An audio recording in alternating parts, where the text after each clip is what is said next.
Really good ones. Well, let's get started.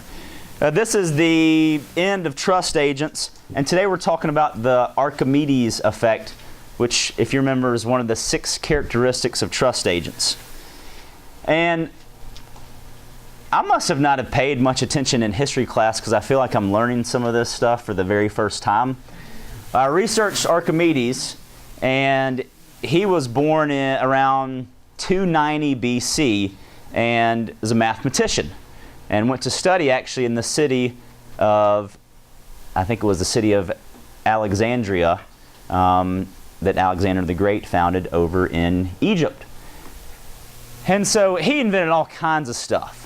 One real interesting invention is one of the kings had trouble drawing water out of the bottom of his ship. So this is the Archimedes screw. If you can tell, it's basically a pump. It's a screw inside a barrel or a tube that they'd use to draw water up. They still use those in, third world countries for wells and for transporting water out of low spots. What we're talking about today, though, is leverage, and Archimedes discovered leverage, had a very large impact on modern day physics. And one of the funny stories I read, and this is going to relate to y'all because I know all of y'all solve most of your problems while you're soaking in the bath. That's where I do all my heavy thinking. So Archimedes worked for the king, and the king commissioned someone to make a new gold crown. And the king was concerned that the crown was not solid gold. So he gave the crown to Archimedes, said, Archimedes, how can I tell if this crown is solid gold? So Archimedes thought and thought and thought, and he went and sat in the bathtub. And he noticed when he sat in the bathtub that the weight of his body displaced water. And he discovered buoyancy. So Archimedes then thought and said, well, I could take the crown and weigh it. They had scales. I could weigh it on a scale with a piece of gold that I know is 100% gold to determine its weight. And then he took the piece of gold, dropped it in a container full of water, and measured how much water displaced, then dropped the crown. And determined there was a difference. And the point is, the crown was lead painted in gold. It wasn't solid gold, and I'm sure they, Did they yeah. He got put way down deep. This isn't new stuff, y'all. This goes back to early BC. And a lot of these philosophies are still being used in today's world, in physics, in science, in math. But what we're really talking about today is how leverage is being used in business, and specifically real estate. So the question is, do you want to take what you have and turn it into something more? In real estate, we use new tools to hopefully produce results faster or more effectively. And some people want to use tools to put in less effort to get the same results. Trust agents want to use new tools to get more results out of the same amount of effort. Does everybody understand the difference there? The point of leverage is not so you have to do less, it's so you can do more with the same amount of effort. We've got to figure out how to use the web to leverage our business. And what's one of them? Blogging. People have been blogging for years. And we've been talking about blogging recently, and a lot of y'all are doing that. And blogging is really just a one-to-many opportunity. If I craft an amazing email explaining how to get a pontoon boat into the lake at Woodland Hills, right? That's the only way I would have known that is if I was physically here today. So Betty just shared that with 40 people.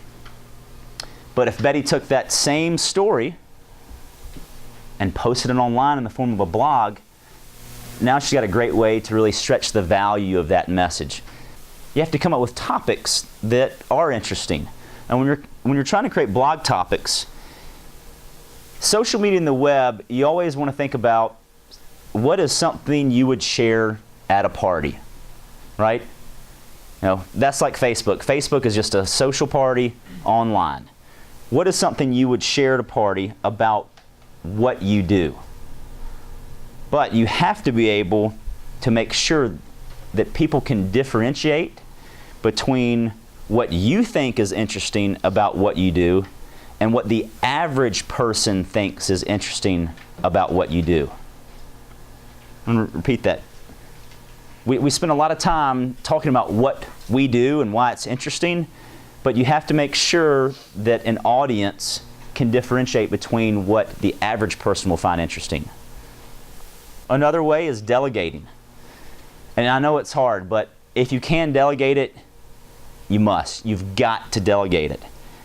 If you can delegate a task to a person, a machine, or a program in order to save time or reduce your costs, then it's your duty to find out ways to do that. What should happen when you delegate something? Gives you more time. Gives you more time, but you should be able to get better results. If you delegate something, you should be able to get better results than if you'd done it yourself. Otherwise, what? You won't delegate it. So, what's an easy example everybody could delegate? Is photographs. If you take terrible photographs, delegate it. There are people out there that take good photographs, and going back to, I think I tried to hire somebody in 2008 to take photographs, and they wanted $600-700, like I was going to bring my children for a sitting in the room. And the prices for photographs have really come down. Now, for a couple of people. Some people still are charging a lot, but think about things you can delegate. And you've got to keep in mind that you can only delegate it if you're going to get a better result, or it's going to save you time. And you got to understand, the web. If we go back to that slide of Archimedes, the web is just a giant lever. There are so many opportunities out there for you to delegate tasks, to leverage your time, to get more production out of the same amount of effort. What's the site that probably all of y'all have used something for? Fiverr? $5. You get a 3D animated logo for $5? That's ridiculous.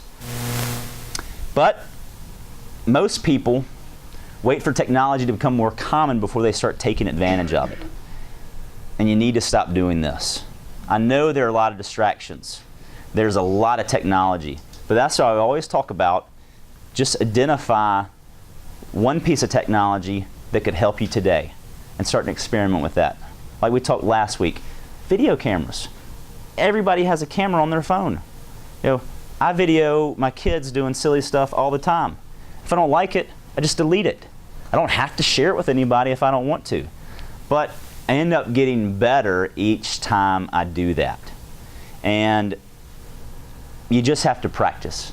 But if you wait for everybody to be a professional photographer before you start taking professional videos or photographs of your properties, then it's going to take you longer to catch up.